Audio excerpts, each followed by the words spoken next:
Senator Conroy. Senator Day. Thank you, Mr President. My question is to the Minister for Employment and Leader of the Government, Senator Abetz.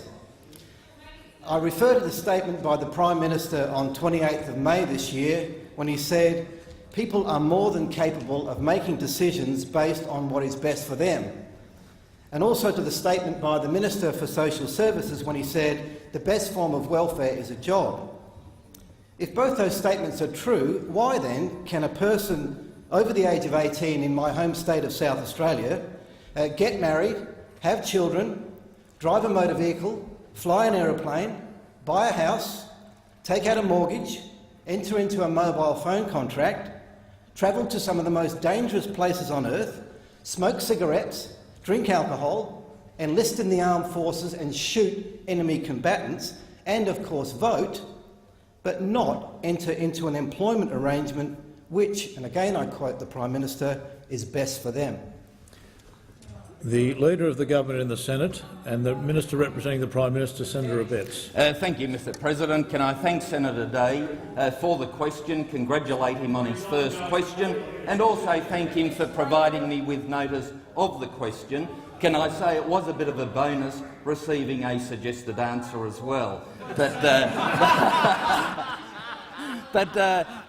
can I say to Senator Day that it comes as no surprise that you should ask a question about this topic, given your lifelong commitment to creating jobs and your concern for the young of Australia, but especially of your home state of South Australia.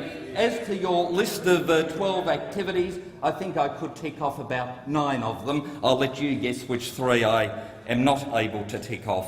But can I say, in direct response to the honourable Senator's question, that this government, 1, is concerned about creating the environment where there can be jobs for young people. So the overarching effort of the government is to create the environment for job creation. And the reason for that is that a life on welfare does nobody any favours, especially those who are the recipients of the welfare.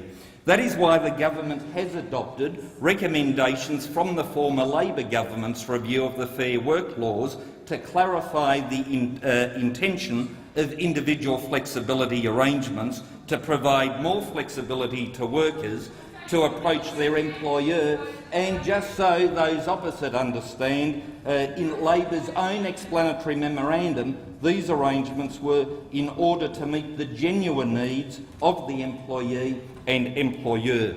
We did say at the last election that we would not take our policies further than the 38-page policy document, and therefore we do not intend to go as far down the track as the Senator has suggested. Thank you, Minister. The time for answering the question has expired. Senator Day, a supplementary question.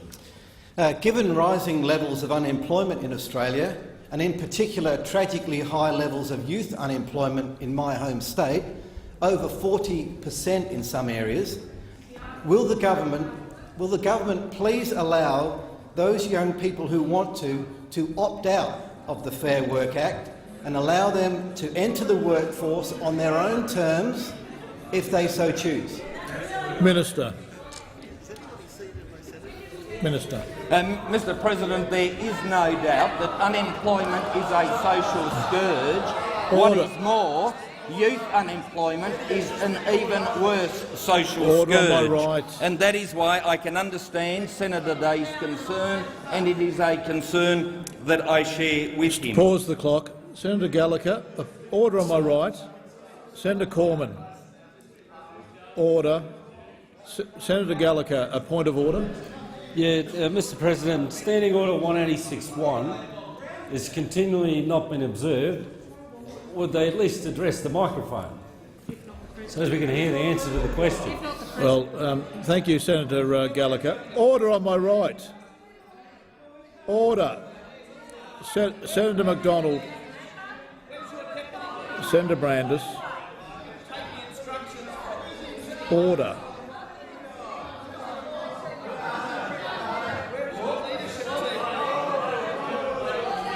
On my right. I'm waiting to call the Leader of the Government in the Senate.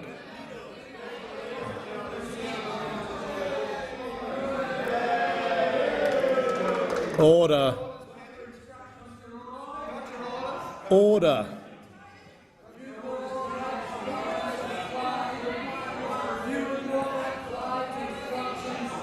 Senator Cameron.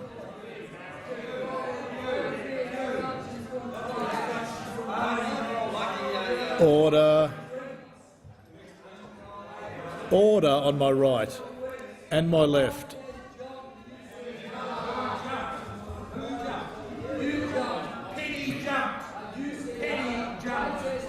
Order. Senator Back. Senator Cameron. Now, there was a point of order raised. One of the reasons, Senator Gallagher, why we can't hear ministers answering the questions is the noise in the chamber to start with. And Senator Abetz was absolutely within the standing orders. He was addressing the question and the microphone was picking up his voice. Senator Abetz. Thank you, Mr President. I share Senator Day's concern about the scourge of unemployment, especially the scourge of youth unemployment. Mr President, the Fair Work Commission is currently undertaking its 4-yearly review of modern awards, and I trust the Commission will carefully consider in their considerations the employability of young people. They did show common sense with the after-school minimum hours decision in the retail sector, and I would invite them to also consider their decisions and the impact on youth employment. I also remind the Senator that shortly we will have a Productivity Commission review into the whole Fair Work regime as well. The question has expired. Final supplementary, Senator Day.